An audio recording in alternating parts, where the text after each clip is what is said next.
Hello, everyone. It's Ariana Newcomer, the host of Reclaiming the Wise Woman Elder for the Healing of Earth.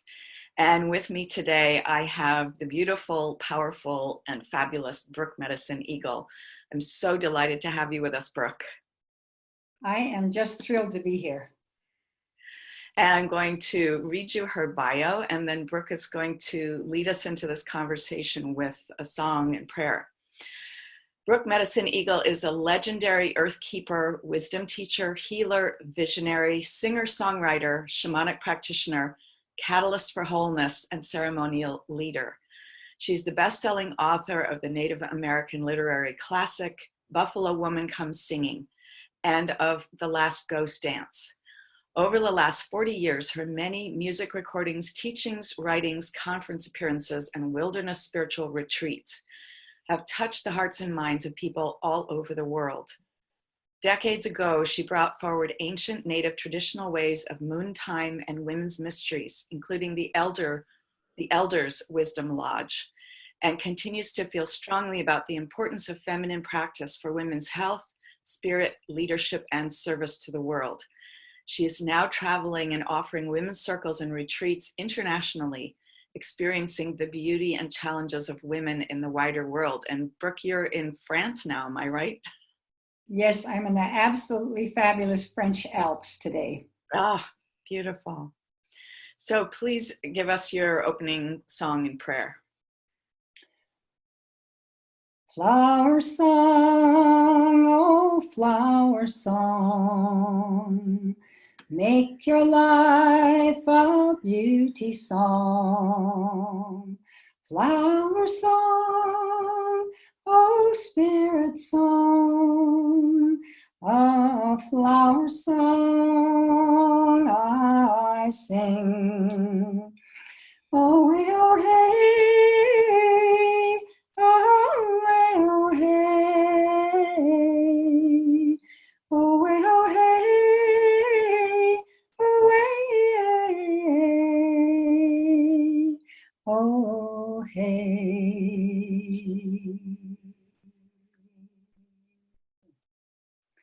So, Creator, great, beautiful Mother Earth, we give thanks on this day for the opportunity to come together to talk about elder women, flowering, blossoming another flower on the stalk of their already full life.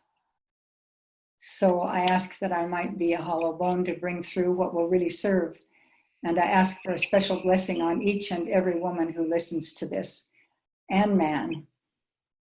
So Creator, we're grateful on this day for the blossoming that is coming with the rising feminine on this sweet and beautiful earth. May all life be served. Ho, Mitakyasa.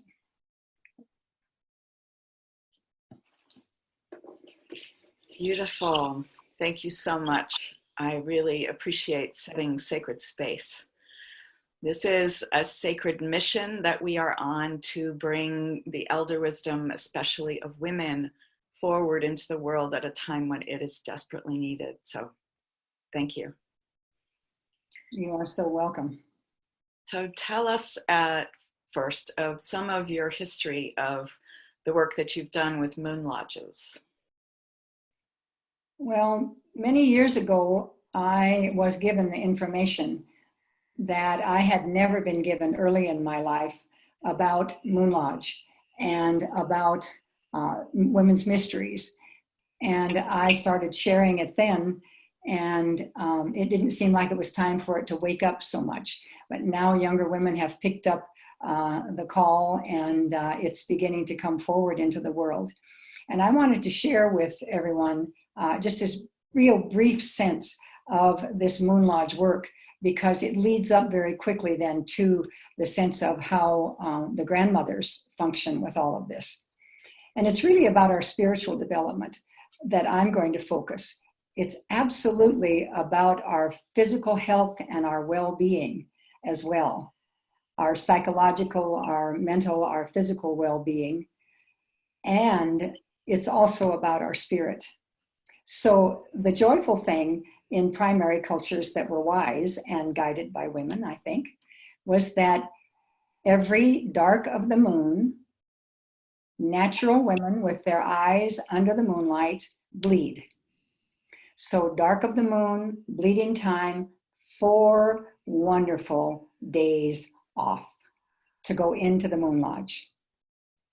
To rest, because of course, bleeding women are absolutely intensely busy. They always have been, and now they are burdened even more with full-time jobs and many other things. So taking time to rest and nurture during that 4 days is really, really important. And I think about that time as perhaps the first couple days being just resting, maybe nibbling some things that are good for your blood and really nourishing, renewing yourself. But the second 2 days is what I want to focus on. And those days were very much about going into the deep feminine. And that meant sitting in quiet, going deep into spirit. And a woman in her bleeding time at the dark of the moon is the closest to the great mystery of anyone in the human form. The veil between us and the great mystery is thinnest then. So the charge then of women who were in the Moon Lodge was to always pray for all the people. Didn't matter if you prayed for yourself and worked with yourself other than that. But it was always about praying for the people, saying, great creator, sweet Mother Earth, what can I bring through to help my people? So those 2 days were very, very powerful. And here's the interesting thing. Think about this. The moon is out and every woman's eyes were in the moonlight. So every woman in the village was in the Moon Lodge. So a young woman, let's say at 13, went into the Moon Lodge. She had, in a sense, her first spiritual retreat or vision quest, I'll call it. And she sat with women who had 50, 100, 200, 300, 400 spiritual retreats. So there was this deep richness and power there. And when you think about a young woman at 13, at 14, she had 13 spiritual retreats or vision quests. At 15, 26, 16, 39, 17, 52, 18, she'd already been in 65 spiritual retreats. Mm-hmm. And this is what I want to emphasize, because in those primary societies that were so wise, they were developing their women as deeply spiritual. I mean, a nun in the best sense of the word, in the sense that time to quiet, deepen, connect to spirit, listen, bring forward the richest part of one's spiritual life. So, and also it's a deep honoring of that aspect of being a woman, that exactly. The cycling that represents our ability to give birth and to create. Exactly. And I love the Moon Lodge movement, the red tent movement that's happening, because it's interesting how many women I talk to who are still, they're not happy about, they don't like, they're uncomfortable with, they socially. The curse. Yes, the curse. And I talk to them about how important the blood is and how rich in life and aliveness to create a new life and all of these wonderful things that I won't have time to talk about here. But it's absolutely vital because, as you know, Ariana, we are in the rising time of the feminine. About a decade or so ago, the spiritual elders in many primary traditions handed the wands of power to the grandmothers and said, it is your time now. You females are the ones who are going to lead. And so here we are the foremothers of this incredible time of the feminine. And the feminine, when I went into the sacred lodges, the Sacred Hat Lodge of the Northern Cheyenne people, where I worked with my grandmother teacher there, that represented the nurturing and renewing power of life. And that's what the feminine is about, is the nurturing and renewing of life. And thankfully, we as women get to step up now and step forward and begin to guide things. The guys have had about 10,000 years of doing various and sundry things. And there are so many wonderful men, and there are some who do not serve. They are not what we would call a warrior or a chieftain. They do what they do for personal gain and other things, but a real chief, a real leader serves his people. So I want to honor those men and also acknowledge that we have a lot of patriarchal leadership that absolutely isn't about respecting, renewing, and nurturing life.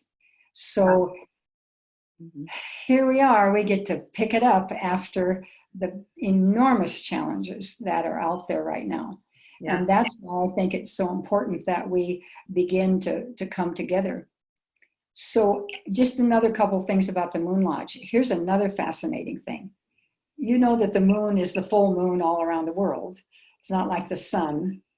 The moon is the full moon, and the dark of the moon is the dark of the moon all around the world. So guess what that implies? That says that women in every culture all around the globe were sitting in their moon lodges at exactly the same time, praying and deepening into spirit. How powerful. It gives me chills. Yes, how powerful will that be as we bring this tradition forward and bring it more into practice? Oh, exactly. And so when women went past their bleeding time, they went into the Wisdom Lodge, the Crone Lodge, the Grandmother Lodge. And the charge of that initiation was to move beyond, the way we always say it is the children around your knees, you know, the people and the things that are right in your environment, which is plenty for a bleeding woman to take care of.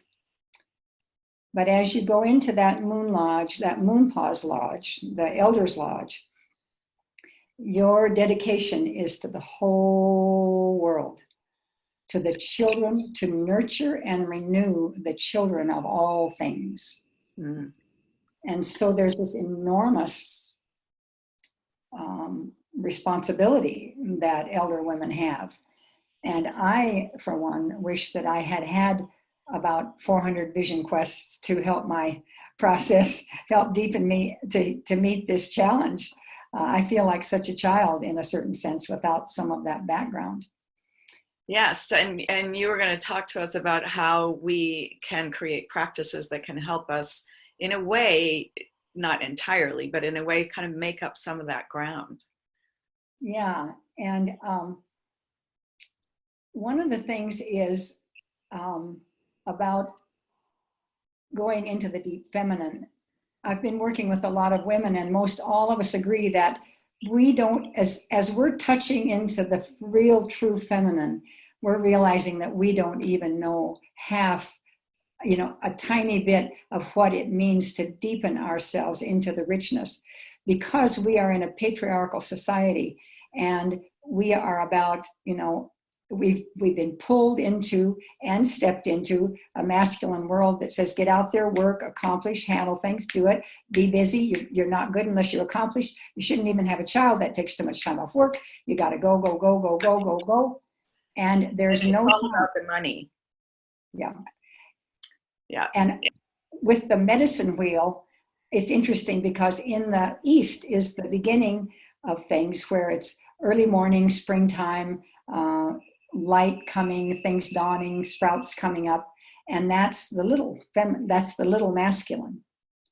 When we go to the South, it's the big masculine. It's like doing, handling things, busy, growing, summertime, hot, busy, intense.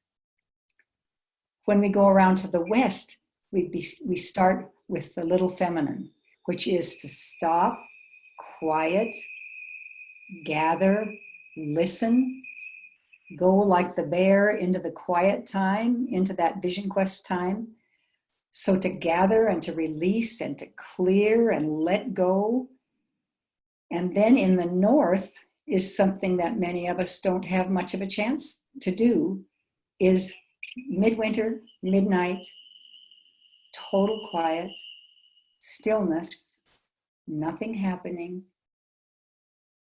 That's the deep feminine. That's when we can take our experience from all the rest of the wheel and deepen it into wisdom and meaning and richness and heart. And then out of that place, then we can bring a new aha. Now I'll know what to do next time, and we can start again. So that deep feminine is really such an important thing. And fascinatingly enough, in many of the cultures, medicine women didn't really start their work. You know, the spiritual healer women didn't start their actual work until they went into the elder lodge, until they were menopausal. Uh-huh. Because then they had time. Because I think that the grandmothers used those moon lodges all the time. They didn't just go there for 4 days. They could go anytime. And I believe that they gathered together in council and deepened themselves, sitting in quiet and really pulling in that relationship and caring and love and respect for all things. They developed the baseline of how to be in the world that they held for their whole tribe. Yeah. So This, I just wanted to presence some of the other teachings that have been coming through. There are some ancient teachings that have come out of India about the holy womb chakra, and that women have this womb chakra, and that through it we actually connect to the womb of the divine mother of all, the universal mother. So the womb of the cosmos. And so this is making me think about having that time to spend in Moon Lodge and honoring your womb is actually developing the strength energetically of that womb chakra and that connection to Divine Mother, both Divine Mother Earth and Divine Mother Cosmos. exactly, exactly. It's so right on, I think. And that's certainly the way we see it. I think of that divine cosmos as white buffalo woman's womb, which contains all possibilities and all richness. Yes. And it's fascinating for us as women and as elder women now to learn how to, by not doing, do, by quieting, by visioning, by holding energy, by prayer, by love, by extending love into the world, and by asking. One technique that I've been given that I'd love to share with women is that we need to manifest and make many things happen in the world now. And White Buffalo Woman said to me, when you make your prayer and you do all the things and you feel it and you got it all clear and all of that, often you just send your prayer out right where you are. She said, I'd like to invite you to go deep, deep, deep, deep, deep, deep, deep into the center of my womb, into the center of the void, the cosmic womb that has all possibilities. And she said, journey there where everything is possible. Mm-hmm. There are no limitations. And drop your vision, your dream there. And you will find things manifesting much more clearly without your daily, your limitations and your thoughts and all of that getting in the way. So that's one thing we can do. And I do think that, I want to bring it to the present for women, because I know many women are sad, like I am, that they haven't had this knowledge and the understanding to practice these spiritual ways. But I think that our elder women now have a very special moment in time, because hopefully not all of them are working like I am out in the world, and that many of you women have a little more time. And I really encourage you to soften, stop, quiet, deepen your practice. Find a practice of quietness a practice of being on the earth every day, so that you can really begin in your rich wisdom to find that deeper feminine, which many women who are running and have children and have so much, they're doing, they really don't have a lot of time. And as you said, Ariana, it's vitally important for us now, because even the Dalai Lama has said that Western women will be the saving of the world. And, besides all the other things we have to take care of, I always kind of tease women and say, well, I have good news and bad news for you. You got all these other things going on, your family, home, work, business, and you get to save the world too. Yeah. And so a lot of the work that I've been doing around the world and that I'm interested in for women is to help them have the health and energy they need to function in this time. And one of those things too that I'd like to offer to women and the grandmothers is to come together as women. We have an ancient bodily experience of women coming together, building oxytocin and building support and releasing tension. It's the nurturing hormone. It's that whole thing about mothers and nurturing and nursing and all of that. But for women, it's the one that really makes us feel well and feel like we're supported and not just doing it all on our own. So women coming together in community. And I'd really like to suggest that when possible, some of you women out there start gathering circles of 13 grandmothers. It's kind of a magical number, and some of these wonderful indigenous women have modeled that for us. Mm-hmm. But come together, spend time together, use your incredible wisdom and all your resources to offer something to your world, to your local world and life and children and people, because it'll support your energy as you grow older. I think that one of the things that sometimes happens as we grow older is that we maybe isolate a little. We've got a big house, maybe our husband has gone, our children aren't around, and it's easy to not connect. But I would like to invite women to really get out there and connect, because when at 29 you come into your first Saturn return, and that sets you up for your adult life and work. But at 58, a time when many women are going into their moon lodge and their elder time, you also have another opportunity to create a new life. And so much of our culture now says, well, you're done. There's nothing left. You're an old woman. You don't have anything to offer. And this is something that I think really doesn't serve us. As in the United States, we have these retirement communities where older people segregate themselves away from children. They're too loud and noisy, and we just want to be by ourselves. But that often ends up in creating this sort of fossilization. You can get stuck, and part of being a wise elder is always continuing to grow and learn and do our own work so that we can actually make a difference and continue to make a difference in the world. So I think it's just vitally important. Well, one of the things I wanted to mention is when women go into their, when I ceremonially invite women into their moon pause lodge, into the elders lodge. As I said, one of the charges, the specific charge, is to serve the larger world. And I ask them ahead of time to really be thinking about, what is it that you just love doing? What is it that you feel like you could just offer your energy toward, that you would just be excited and happy about? And to realize that you are choosing a new life, to choose that with enthusiasm and joy. And I believe that keeps us healthy psychologically, mentally, physically, and everything else.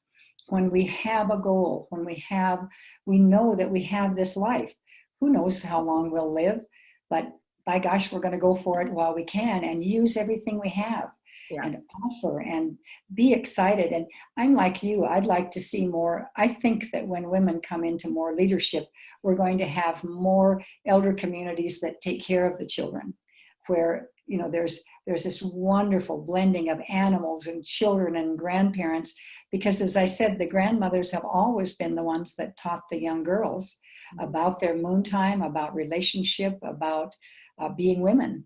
And so all of these things, I think, are possibilities for us.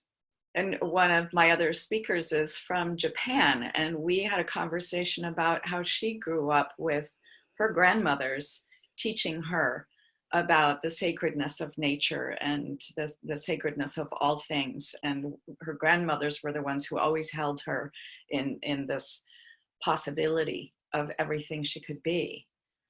So I know that you also weave in a number of things from different cultures, and that part of your work has been to weave cultural traditions together. Tell us some more about that.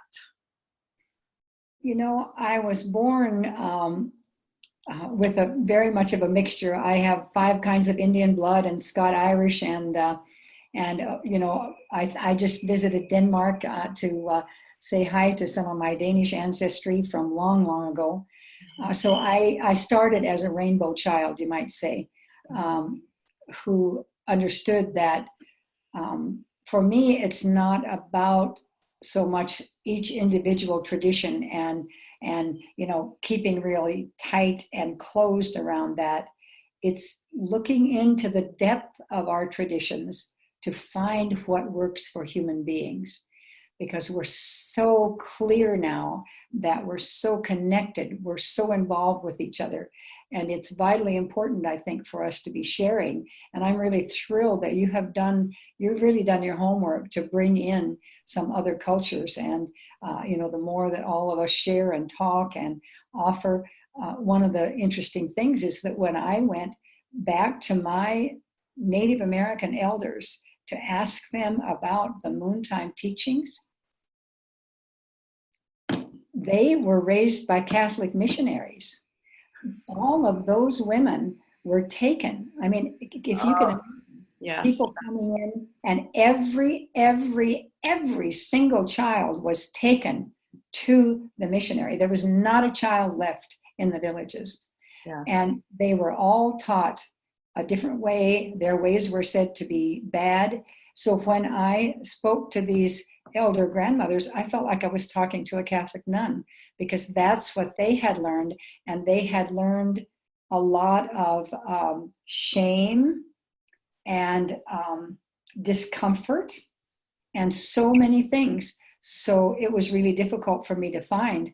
And I know some of my wonderful learning came out of Chinese and Japanese tradition and other traditions, where they remember some of the ways of honoring women's time, honoring the womb. So I'm just thrilled that we're starting to share with each other, and I think it's vitally important. Yeah, and I just want to bring in Rihanna Eisler's language to this, her work around domination versus partnership instead of patriarchy and matriarchy, because this is a way in which we can think about our cultures weaving together in partnership, which is none are going to be above or dominating or controlling the others, but all will be in partnership, so that we can weave together with fundamental honoring of each other and of all traditions that are healthy and healing for people and earth. I think that's so right on. I've been paying a lot of attention to, some of the work that Rianne and many other women now are looking at around matrifocal societies.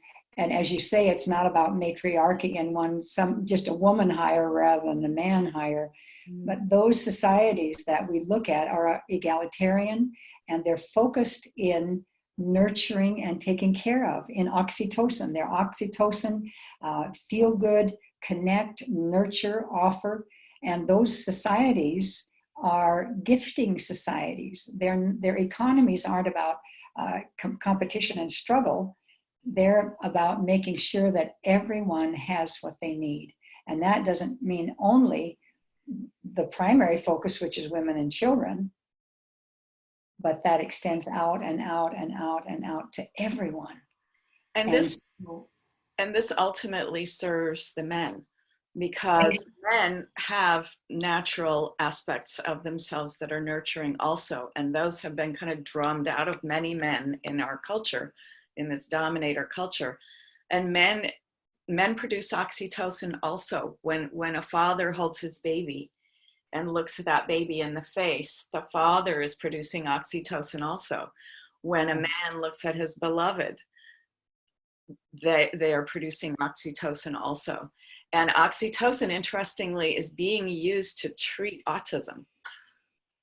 isn't this wonderful? Well, Yeah. you know, the thing that is so joyous really is the thing that it works for everyone, because I think that men we're really out of balance. And I think men now are terribly stressed. You know, we realize that women have challenges, but I look at men and realize that they don't get to feel, they've got to work, they're competing, they're struggling in so many different ways. And to be more relaxed, to have a nurturing environment and be part of that nurturing environment, to not have so much stress, for everyone to be nourished and nurtured without competition and struggle and fighting. If men want to compete, they can go have a wonderful ball game and play and, you know, kick the ball around and just have a wonderful time, but they don't have to do that kind of, oh my God, you know, kind of, I've got to do this and I've got to, you know, that kind of terrible energy that's out there now. Yeah. So yes, it's just a joy for everyone. So that bringing men and women into partnership is creating greater wholeness for all of us. And then we can begin to create greater wholeness for our whole earth and bring back the balance in the way that we treat our Mother Earth and nature. That is for sure. And, you know, we probably don't have much time to talk about this, nor am I an expert, but one of the things that's really coming up strongly for me right now is the teachings around sacred sexuality. Mm-hmm. And when I think about nurturing women, supporting women, having their energy be in a good and positive place, you know, the studies of every possible kind all around the world show that good, intimate sexuality is absolutely nurturing, you know, anti-cancer, supportive of our heartbeat. I mean, I can't even tell you all the things that it does. And I think that I want to encourage as well older women to realize that, hey, no need to stop. Yeah, we're not done with that. You're not done with that, gals. You're not done with that. Just make it more rich and deep. And there's some wonderful books out there talking about all that these days. Mm-hmm. But to really realize that that union, that connection is so powerful for us, and that we nurture and serve each other. So to develop those kinds of relationships. And as well, I'm talking to women about how men function and how women function, so that women can really feel supported and men can feel supported and all be happier and in better relationship and feel more comfortable, you know, taking care of the kids and everything else that needs to be done. Yes, yes. Yes, so we are coming to the end of our time. So I know you want to give us a closing prayer, but tell people a little bit about the gift that you have. So there will be a link underneath. There is a link underneath this video where you can click to go and find Brooke Medicine Eagle's beautiful gift. So tell us what they were going to find. Well, they'll find some of the wonderful songs that are oriented toward women, and we're going to include some of the writings for women, some of the chapters out of my book, and then they will also receive discounts on many of the kind of things that are teachings about the moon time and about the general teachings that I offer. So I really look forward to sharing those things with them. Yes, and the link to Brooke's website is underneath this video as well, so you can explore and see all of the wonderful things that she offers. So please give us your closing prayer song. All right. I want to offer women a song from the grandmothers. This is an ancient Native women's song, And I think it's a song from the loving hearts of all the grandmothers and our ancestors, who I want to honor here as well and invite in. So here's this women's healing song for you. Na be hai, na be hai, na be hai, na be hai. Hele kuhe lang ku, hele kuhe lang ku, na be no.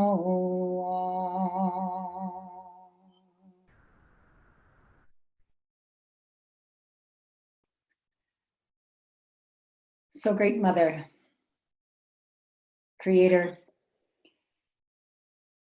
we are so joyous that the cycles of time are coming around to support the nurturing and renewing of life that is so important now. The nurturing and renewing of all life, the support of women and children and men alike, where the elders are held to be wise and we are able to offer the richness, joy, beauty of ourselves into the world. So I ask a special blessing on all those who are elder women. May you all be especially blessed, healthy, wealthy, wise, and offering all that to the world. Thank you, Creator. Thank you, Mother Earth. Many blessings. For all my relations. Mhm. Thank you so much, Brooke Medicine Eagle, for your beautiful presence, for all your work in the world, and for being part of reclaiming the Wise Woman Elder for the healing of Earth. Many blessings to you. I felt that song washing through my body with beautiful waves. Thank you. All right. Love to everyone.